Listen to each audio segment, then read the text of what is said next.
All right, YouTube. We're about 75 hours away from the kickoff of another NFL season. And out of extreme boredom, I went through and predicted how I think each and every team's going to do this season. And then I got a breakdown of week one. We'll address that after. Let's just dive into this, guys. Week one. No, we'll do week one first, yeah. Let's go with week one first. We'll get that out of the way, right? Hardest week of the year to predict, kind of, besides like that last one of the year when, you know, half the teams have people rested, the other half, or another third of the teams are desperate, trying to get into the playoffs for better seeding, and some teams have given up 2 months ago and are tanking for a draft pick. So, week one. The odds I'm going to use, these are from DraftKings as of about 4 hours ago. So we got Detroit at KC, -6.5. We got KC covering by that half point. 24-17 KC. San Fran, -2.5 at Pitt. I got Pitt, 23-20. Tampa Bay at Minnesota. Minnesota -6. Gotta be a lot bigger win. Minnesota, 31-13. Jacksonville, -5 at Indy. I almost feel that's insulting to Jacksonville because of how bad Indy's gonna be this year, I think. 27-10 Jacksonville. Houston at Baltimore. The biggest spread of the week, and honestly, it's still not close enough because Houston might be even worse than Indy. We'll see. 34-6. Baltimore. Arizona, which I'm going to ruin the surprise right now. I have them tied as the worst team in the league this coming year. At Washington, -7. Washington, 20-12. Tennessee at NOLA, -3. I'm high on NOLA. I think Carr's the perfect fit for them. I think they got the pieces to make a run in a not very competitive NFC, especially in that cupcake of a division that I think Alabama or Georgia could have a 500 record in. I got NOLA 23-13 in this one. Cincy, -2.5 at Cleveland, which at first sounds surprisingly close, but with Burrow and the calf injury and all this, 21-17. Carolina at Atlanta. Atlanta -3.5. Upset time. Carolina 21-20. Philly at New England. Philly -4. I got them 28-20. Vegas, my home team, at Denver -4. And LV's gonna get it done by 1. 28-27. Go Raiders. Green Bay, my first love, at Chicago -1, which is just, I can't even fathom that Chicago's a favorite over us, and that's okay because we're going to win 24-16. Miami at Los Angeles Chargers -3. Oh, guess what? They're going to win by 3 exact, 24-21. Rams at Seattle. Seattle -5.5. Well, they'll get it done 27-14. Dallas -3 at the Giants.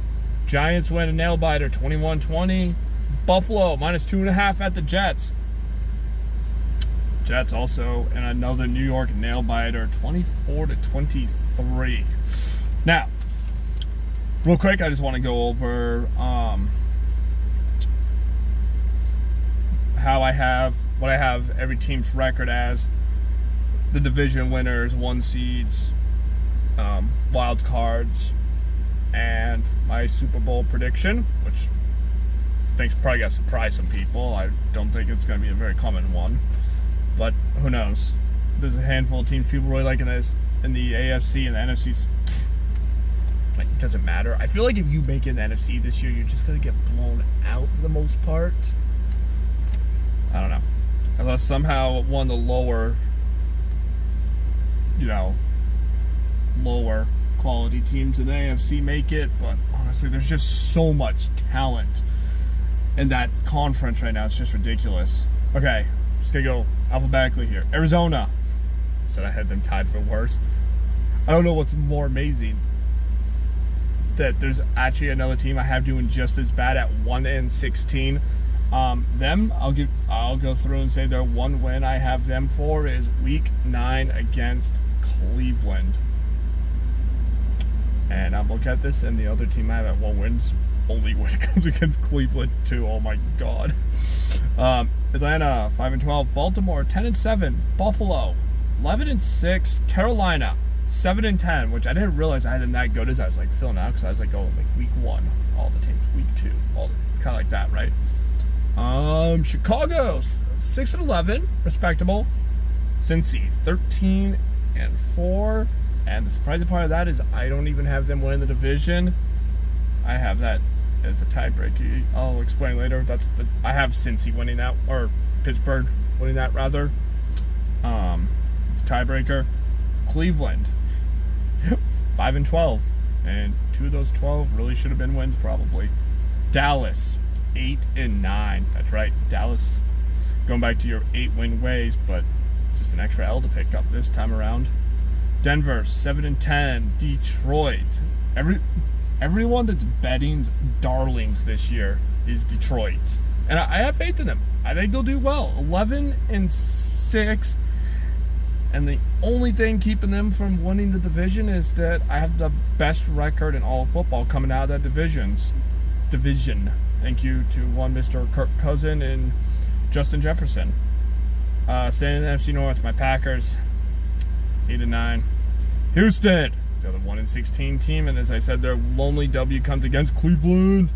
And week 16, Indy, another treasure trove of talent coming out of the AFC South, 3-14.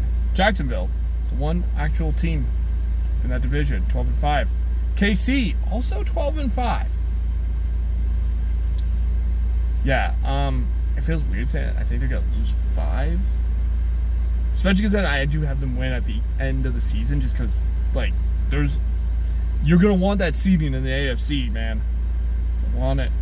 Vegas 8-9. Both my teams have it 8-9. The Rams 7-10. Like, the Rams aren't good. I don't think anyone expects them to be good, but like, you know, I don't think they're that awful. I think both the last 2 seasons were kind of a fluke. Them winning the Super Bowl and then them only winning, what, 3 or 4 games last year. Staying in LA, the Chargers, my boy Herbert, 11-6. Miami, 7-10. The one I thought I would have better until I actually started doing all the games. Minnesota, I already said, best team in the league as far as regular season record goes, 14-3. New England, 5-12. Belichick. Yeah, that seat might start, you know, maybe a little heat on that seat. NOLA, 12-5. Set them high on them. New York Giants, 11-6. New York Jets, 12-5. You know, apparently it's good to be in New York this year. If I'm even close on these. Philly, 12-5. Pittsburgh, 13-4, and they had the win on that tiebreaker against Cincy. San Fran, 12-5. Seattle, I think Seattle could kind of keep up with last year. I'm cool at 12-7 with them. Tampa Bay, 4-13, post Tom Brady. Tennessee, 5-12 for that really great competitive AFC South we've spoken of. And Washington, 8-9, which again, I don't know. I think if I wouldn't have actually gone through the games and just put out a number for them, I would say like 6-10. But you know what? I can never really. I'm never gonna rule out a team coached by Ron Rivera. You know. But let's see what we got here. So my division winners. So the AFC. In the North we got Pitt. The South we got Jacksonville. In the East we got the Giants, or the Jets rather. And out West, Kansas City. Wild cards are going to go to the Chargers, Bills, and Bengals. Over in the NFC, number 1 seed, top record in all of the NFL by my projections, Minnesota. That kills me to say. That really kills me to say.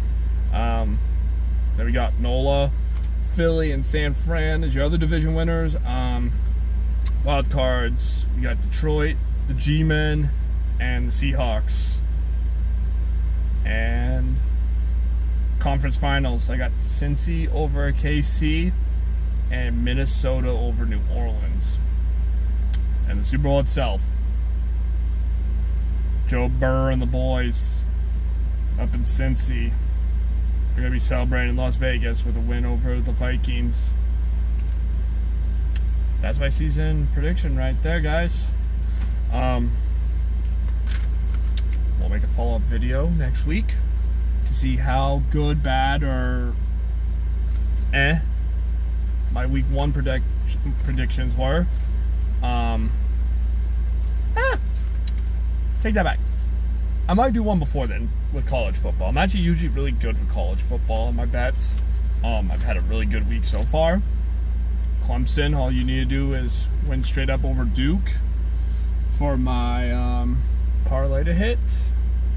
I'm trying to think what was the other aspects of my parlay. I know I had like USC covering the 38-point spread against Nevada. I had UNLV covering their 16 points over Bryant. And I believe Florida State over LSU was on there. Can't remember if there's anything else. I think they got the North and South Carolina game on there. I don't even remember how that one went. I just know that my parlay is still alive and open with wins. I think I took North Carolina. But yeah, hopefully we do good. Good luck to anyone else out there that is hitting the sports books. Wish you all well. Maybe in the future we'll talk a little fantasy football too. I don't know. I love fantasy football, don't get me wrong, especially in a league with my buddies. With it's like a $25 buy-in for the 10 of us, winner take all. There you go. Comment below.